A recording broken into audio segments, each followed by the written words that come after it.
Cette exposition est consacrée à Françoise Gillot. C'est une exposition qui réunit une cinquantaine d'œuvres, donc des peintures et des œuvres sur papier, et qui retrace 40 ans de peinture. On a fait quelques perspectives avec une œuvre assez tardive qui date de 2006. La première chose qui nous a semblé importante, c'était de redonner à voir, comme on a souvent l'habitude de le faire au musée Estrine, des artistes qui ont été délaissés, un peu oubliés de l'histoire de l'art, ce qui est le cas de l'œuvre de Françoise Gillot, qui est en fait depuis plus de 50 ans très peu visible sur la scène artistique française. Alors on a donné ce sous-titre un peu clinquant à l'exposition qu'on a appelé Françoise Gillot, les années françaises. Donc en jouant sur ce double tableau, à la fois oublié sur la scène artistique française alors qu'elle est très reconnue aux États-Unis et assez connue sur la scène internationale. Donc les années françaises pour un pays qui a eu plutôt tendance à la laisser filer, je dirais, à l'anglaise même, on peut dire ça en rigolant. Alors l'exposition s'articule en 5 espaces. Un premier espace qui est tout de suite, quand on rentre dans l'exposition, qu'on a appelé l'enfance et qui va réunir des tableaux que Françoise Gillot va peindre de ses enfants. Donc ce sont des tableaux qui sont assez figuratifs et je pense des œuvres qui sont assez impressionnantes sur les qualités dessinatrices de Françoise Gillot. Donc là c'est un déroulé de Claude Picasso et Paloma Picasso enfants qui jouent. Donc ce sont des enfants qui font partie des enfants les plus célébrés dans l'histoire de l'art.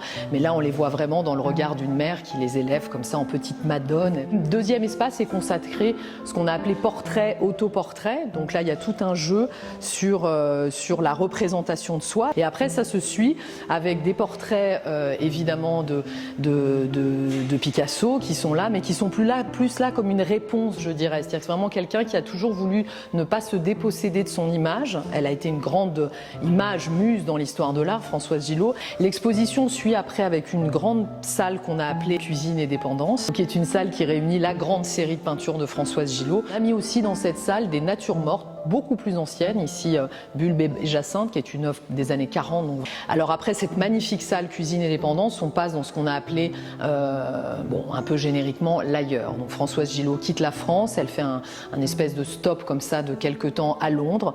Et donc là on va avoir des paysages, alors évidemment il y a des paysages de la Tamise, on ne peut faire que penser à Monet, évidemment avec cette brume, cette atmosphère humide comme ça, ces couleurs grises, un peu sourdes comme ça, ce brouillard qui vient tout prendre comme chez Turner. On a une très belle série de tableaux qui s'appelle Marbre sage et continuité, qui sont des vues de ruines antiques, mais brossées dans une matière déjà extrêmement vivante, qui est un peu celle d'amas de pierre, mais quelque chose d'assez électrique comme ça, avec une matière dense, un petit peu rugueuse.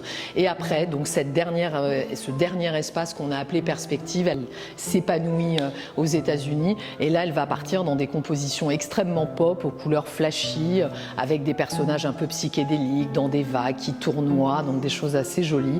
Et l'exposition se termine sur un petit tableau qui s'appelle Le Passant, qui est un tableau de 2006 et qui est une œuvre un petit peu magique, on dirait, puisqu'on y voit un espèce d'Indien ou une figure un peu tutélaire, comme ça, un peu tellurique, pardon, avec ce masque. C'est un parcours extrêmement riche, bien sûr. En même temps, il n'y a que 50 œuvres, mais en tout cas, ce qui est évident, c'est que c'est extrêmement impressionnant, à la fois de technique, d'imaginaire, et ça tient. Il n'y a pas d'autre chose à dire.